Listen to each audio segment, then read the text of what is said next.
Hi everyone, I'm Shane Stephenson, Director of Museum Collections and Curator here at the Buffalo Naval Park. And for today's video, we've got something really cool. But I have to give a little background to this story, alright? So about 14 months ago, I was contacted by an active service Air Force member who's stationed in England. He contacted me about these plane parts that were in a storage unit in England near his base. So why would he be contacting me? Well, these plane parts were involved in a plane crash during World War II, 1944. And unfortunately, the pilot who perished in the plane crash was from Buffalo, a Second Lieutenant William Maxwell. So he had asked me, do I want these plane parts here for the Buffalo Naval Park?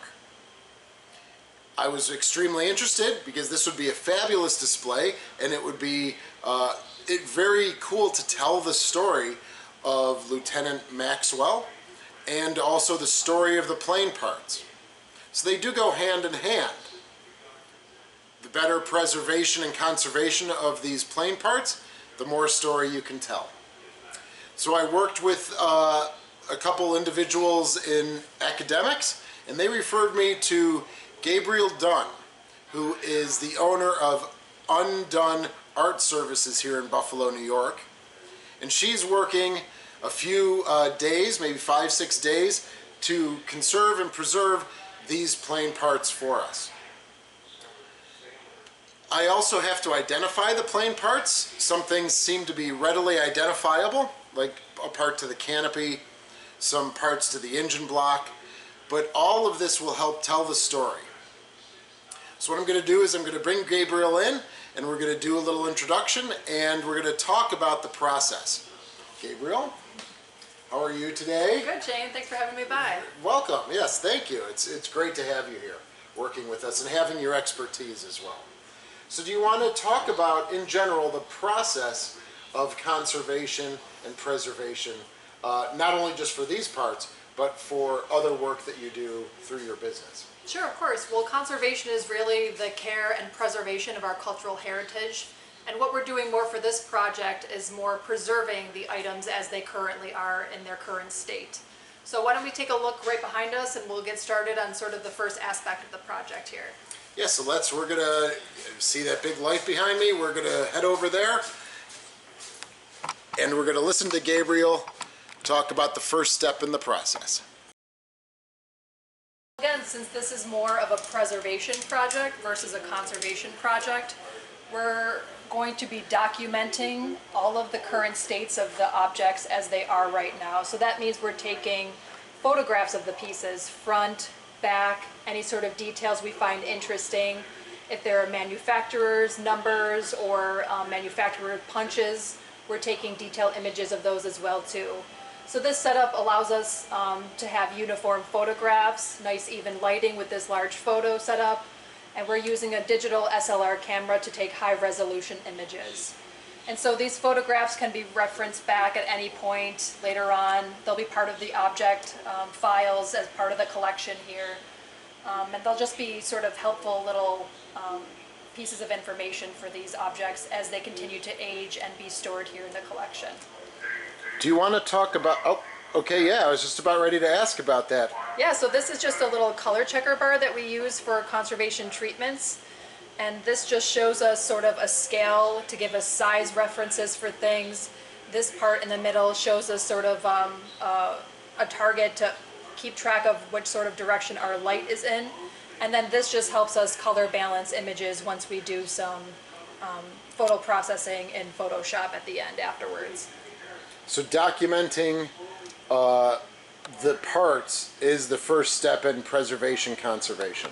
Definitely, because what we're going to be doing as our next step, which we'll move right behind Shane over here, is we're going to start doing some light surface cleaning on some of these objects. So sort of at this stage, we're going to be doing light surface cleaning with some special brushes and equipment we use quite often in conservation for surface cleaning. So this is actually a hake brush. It's Japanese, and it's got these very soft natural bristles on there. And what we're trying to do is just remove any of the very lightly attached debris that is on the surface. And what you'll sort of see when I move this piece to the side, this is just a little bit of clay that was on the surface, probably from when this piece was embedded into the soil when it crashed at impact. And so this eventually was going to become detached at some point. So we're trying to remove a lot of that stuff that's loosely attached right now. That way in the future there'll be less of this material falling off and less things for the collections folks to have to deal with in the future. So once the entire surface has been lightly surface cleaned, we collect all of this debris in sample bags, which look like this. And so this will get labeled, as well as the object itself will get soft packed and labeled, and everything will be kept together. So what have you been finding about these parts right now? This part specifically, or all the other parts that you find in commonality with each other? Well, this one's pretty interesting. It's the only object we have so far that has a cloth or woven element to it still intact. And we're finding across all of the items, especially the items that have paint on the surface, is that there's bubbling from contact with high heat, which you can see sort of here in the interior of this piece. Mm-hmm. And we do know that there was a fire at some point. Whether or not that happened, there was combustion in the air, or if there was fire and combustion that happened once the piece came into contact with the soil or the ground, an impact. But what's interesting is that there's obviously high contact of heat happening, but there's no charring or burning happening to any of the metal elements, or what you would think would burn first would be this woven material here, and there's no evidence of charring or any sort of surface soiling or soot on here related to a fire. Can you kind of conjecture what that might mean for this particular part, or because that is a unique issue here? Right. Paint would also be one of the first elements to burn because it's so combustible. Based on, I'm guessing this was probably like a linseed-based oil paint that was on the surface. So I'm thinking that there clearly was heat. I'm thinking maybe possibly the fire happened while the airplane was still in the air, and because of the movement of air from the plane crashing down towards the earth, that no actual burning was happening across the majority of the airplane. It might have been happening sort of in local areas wherever the original explosion happened, or whatever sort of caused the plane to start to go down. Understood. Right, so if there's a local concentration of fire, when you're going at 300 miles an hour, it's not spreading until there's an impact on the ground. Exactly, right. And I think the records, we do have the records here of the accident from eyewitnesses, mm-hmm. and they did say the plane was on fire as it was falling from about 11,000 feet right into the English countryside. We're also finding across all of the parts that there's a good amount of clay across the entire surface. This one has a lot of the original, what I'm assuming was army green sort of paint across the surface. It's a very light olive green color. Oh, yeah. But I'll flip it over to the other side and you'll see sort of that yellowish, sort of warm brown color is the natural color of the clay that we're finding. So things like right here and right up here. Yep, that's all just clay. Yep, from it being embedded in the soil in England. Wow. This is fabulous. And for all of you listening, this is not anything that I would have known just looking at these parts, pulling them out of the box from after shipment from England. So I'm really glad I'm working with Gabriel to help me identify these things. One thing I want to talk about too is you'll notice I'm wearing these crazy purple gloves, and they're just a nitrile glove that we use to protect the surfaces of the objects as we're handling them, so we're not transferring our fingerprints or any of our own personal surface soils onto the surface of these pieces. Again, because we want to preserve the original surfaces of these items as best as we can. So why don't we move on to the third stage of the project, which is behind Shane. So all of these items are going to be soft packed in polyethylene sheeting or plastic sheeting like you'll see here. And again, everything is labeled and kept together. And then once Shane is ready for the fall exhibit, the items can just be taken right out of these soft packing elements and put on display. But the reason why they go in here is, again, it'll make it easier for collections folks to handle these items. They won't have to wear gloves all the time to handle them. And if further dirt and debris tends to expel off of the surface and fall away, it'll be easy to tell and collect those items to put them into the sample bags, which are all inside of these soft packing items here. And we pulled out just a couple of items to sort of show you what this sort of looks like with collecting all the debris from inside of or on top of these items. So this is just an example of a whole bunch of things that were collected out of the box of items when they were shipped over here. So there are things like rocks in here, there's some cobwebs in here, there are some different parts of pieces of metal in here, like that element right there near my thumb.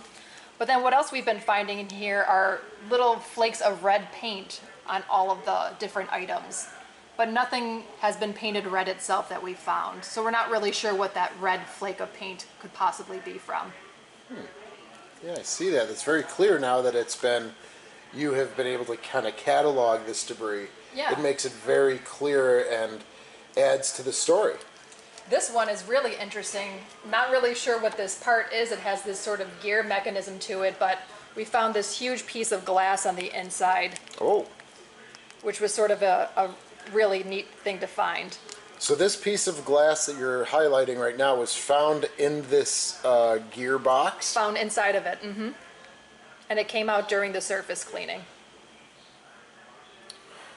And it's so yeah, what does that, it probably was propelled in there during maybe the crash or the explosion, but I'm guessing.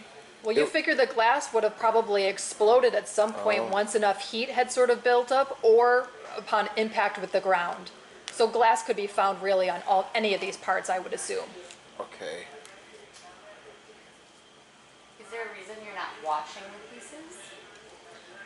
Yes, actually we're not washing them or doing any sort of major surface cleaning because, again, we're just preserving these items and want to keep everything intact.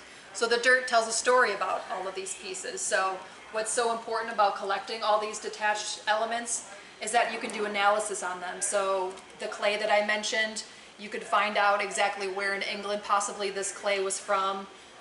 You can analyze the paint samples that are in here to find out what type of paint it was, what type of pigments were used to make it. You could then possibly do research to find out any sort of decorations that were possibly on the airplane, find out more about different colors that were used for identifying things. So there's lots of good reasons to keep this information. Would you be able to, you mentioned that this is more of a preservation project than conservation. Mm-hmm. Do you just want to kind of review real quickly those differences? Sure. So conservation would be more treating or dealing with concerns that maybe some of these items would have. So that would be like if you had a sculpture that was knocked over by somebody and had broken elements, we would repair those items and make it look whole or uniform again. Where this is more preservation, where we're trying to keep the original surfaces intact.